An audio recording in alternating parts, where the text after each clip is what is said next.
உருளைக்கிழங்கு வச்சு சூப்பரான குருமா, அதுவும் குக்கர்லேயே எப்படி செய்யலான்னு பார்க்கலாம் வாங்க. அதுக்கு ஒரு மிக்ஸி ஜாரில் 1/2 மூடி தேங்காய், 2 ஸ்பூன் பொட்டுக்கடலை, ஒரு 5 முந்திரி பருப்பு, 1/4 ஸ்பூன் சீரகம், 1/4 ஸ்பூன் சோம்பு சேர்த்து நல்லா நைஸாக அரைச்சி வச்சுக்கோங்க. இப்போ குக்கரில் கொஞ்சமாக எண்ணெய் ஊற்றி சோம்பு 1/4 ஸ்பூன் போட்டுக்கலாம். பட்டை, கிராம்பு 1 சேர்த்திக்கோங்க. பொடியாக கட் பண்ணி வச்சுருக்க 2 பெரிய வெங்காயம், கொஞ்சமாக கருவேப்பிலை சேர்த்து நல்லா மிக்ஸ் பண்ணிக்கலாம். வெங்காயம் நல்லா வணங்கினதுக்கப்புறம் ஒரு 2 தக்காளி இதில் சேர்த்திக்கோங்க. 1/4 ஸ்பூன் மஞ்சள்தூள், 1 ஸ்பூன் மிளகாய்த்தூள், தனியாத்தூள், 1/2 ஸ்பூன் கரம் மசாலாவை சேர்த்து இதுக்கு தேவையான உப்பு போட்டு நல்லா மிக்ஸ் பண்ணிக்கலாம்.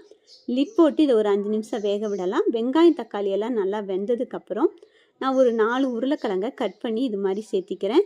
நல்லா மிக்ஸ் பண்ணி விட்டு இப்போ நம்ம அரைச்சி வச்சுருக்க அந்த பேஸ்ட்டையும் சேர்த்து நல்லா மிக்ஸ் பண்ணிக்கலாம். இதில் எக்ஸ்ட்ரா ஒரு 1/2 சொம்பு தண்ணி ஊற்றி நல்லா மிக்ஸ் பண்ணி லிட் போட்டு ஒரு 5 விசில் விட்டு எடுத்துக்கோங்க. இப்போ நம்மளுக்கு உருளைக்கிழங்கு குருமா சூப்பராக ரெடி ஆயிடுச்சு. இது மாதிரி வீடியோஸ் பார்க்கணும்னா நம்ம சேனல் லைக் பண்ணுங்கள், சப்ஸ்கிரைப் பண்ணுங்கள்.